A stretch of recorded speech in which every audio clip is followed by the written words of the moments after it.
আজি আকৌ গৌৰৱ গগৈ ডাঙৰীয়াক ফোন কৰিছে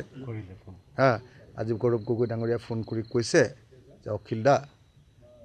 এনেকুৱা এনেকুৱা হৈছিলে আমুক আমুক কাৰণত আমি কৰিব পৰা নাছিলোঁ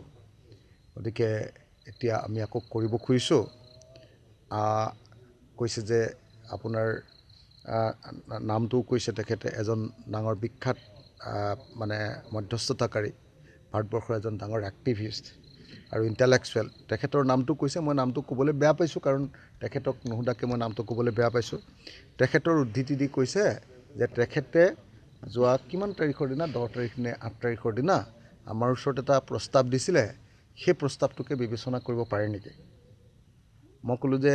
কি প্ৰস্তাৱ দিছিলেতো মই নাজানো তেতিয়া তেওঁ মোলৈ এখন 13 জানীয়া তালিকা পঠিয়াই দিছে যিখন তালিকাত ধৰক আমি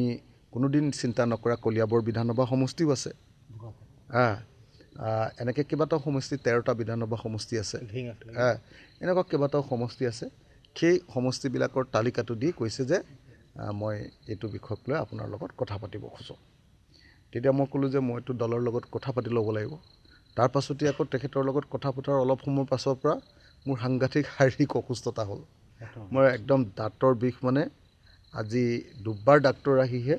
যেনে তেনে এতিয়া আপোনালোকৰ সন্মুখত মই দুখাৰ কথা ক'ব পৰা হৈছোঁ গতিকে বস্তুটো তাতে স্থগিত হৈ গ'ল সেইকাৰণে মই কৈছোঁ যে এতিয়া গৌৰৱ গগৈ ভগা বিয়াত উৰুলি দিছেহি মানে মৃত্যুতা মানে শেষ কৰিছিলে তেখেতসকলে যোৱা 13 তাৰিখৰ দিনা আমাক সেই বিখ্যাত মধ্যস্থতাকাৰীজন আৰু মোৰ বন্ধু এজন তেওঁ নাগৰিক মঞ্চৰ মানে যি এই মিত্ৰতাৰ কাৰণে কাম কৰি থকা নাগৰিক মঞ্চৰ সদস্য সেই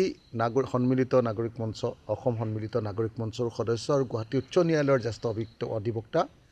তেওঁ দুইজনে 13 তাৰিখৰ দিনা কথা পাতিছিলে আৰু 13 তাৰিখৰ দিনা তেওঁলোকে আমাৰ সকলো প্ৰস্তাৱ নাকচ কৰি দিছিলে সেইকাৰণে আমি 13 তাৰিখৰ দিনা কৈছিলোঁ যে আমাৰ পৰা আৰু এতিয়া আলোচনাৰ প্ৰস্তাৱ নহ'ব আৰু তাৰ পাছতো বিভিন্ন মানুহৰ হেঁচাত আকৌ সেই মধ্যস্থতাকাৰীজনে আৰু সেই একেইজন এডভোকেটে কালি আবেলি 4 বজাৰ পৰা ৰাতি 11টা বজালৈকে আকৌ প্ৰিয়ংকা গান্ধীৰ লগত কথা পাতিছিলে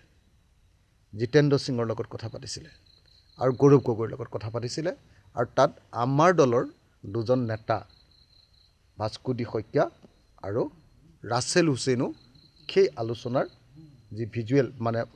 ভাৰ্চুৱেল যিখন মিটিং হৈছিলে তাত তেওঁলোকো উপস্থিত আছিলে সেই উপস্থিত থাকোঁতে কালিও তেওঁলোকে নাকচ কৰি দিলে নাই নহ'ব বুলি সেই বুলি নহ'ব বুলি কালিও তেওঁলোকে কৰি দিলে